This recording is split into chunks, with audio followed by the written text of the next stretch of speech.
اسرائیل نے غزہ امن منصوبے کے تحت سیز فائر کی خلاف ورزی کرتے ہوئے رفح کے علاقے میں فضائی حملے کیے، جبکہ دیگر علاقوں میں اسرائیلی فوج کی فائرنگ سے متعدد فلسطینی شہید ہو گئے۔ عالمی میڈیا رپورٹس کے مطابق اتوار کے روز اسرائیلی افواج نے رفح اور خان یونس میں فضائی اور زمینی حملے کیے، جن میں ابتدائی طور پر 2 فلسطینی شہید ہوئے، جبکہ وسطی غزہ میں اسرائیلی فوج کی فائرنگ سے مزید 4 افراد جہاں بحق ہوئے۔ غزہ کے جنوبی علاقوں میں زوردار دھماکوں کی آوازیں اور شدید فائرنگ کی آوازیں سنائی دی۔ عین شاہدین کے مطابق اسرائیلی ٹینکوں نے اباسن کے علاقے میں شدید گولہ باری کی، جبکہ دوپہر کے وقت رفح میں فضائی حملے جاری رہے۔ غزہ کے محکمہ صحت نے تصدیق کی ہے کہ شمالی جبالیہ میں اسرائیلی فضائی حملے کے نتیجے میں 2 مزید فلسطینی شہید ہوئے۔ اسرائیلی افواج نے حملوں کی باضابطہ تصدیق یا تردید نہیں کی، تاہم ٹائمز آف اسرائیل کے مطابق اسرائیلی فورس نے دعویٰ کیا ہے کہ حماس نے پہلے راکٹ اور سنائپر حملے کر کے جنگ بندی کے خلاف ورزی کی، جس کے جواب میں کارروائی کی گئی۔ دوسری جانب حماس نے الزام عائد کیا ہے کہ اسرائیل نے سیز فائر معاہدے کو توڑتے ہوئے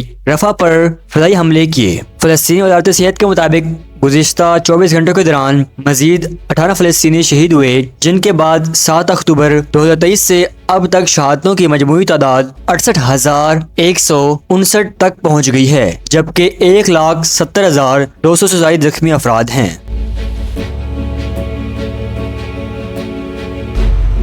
یہ تھی اب تک کی مکمل تفصیل۔ جیسے ہی مزید خبریں آئیں گی ہم آپ کو آگاہ کریں گے۔ ملتے ہیں اگلی خبر میں۔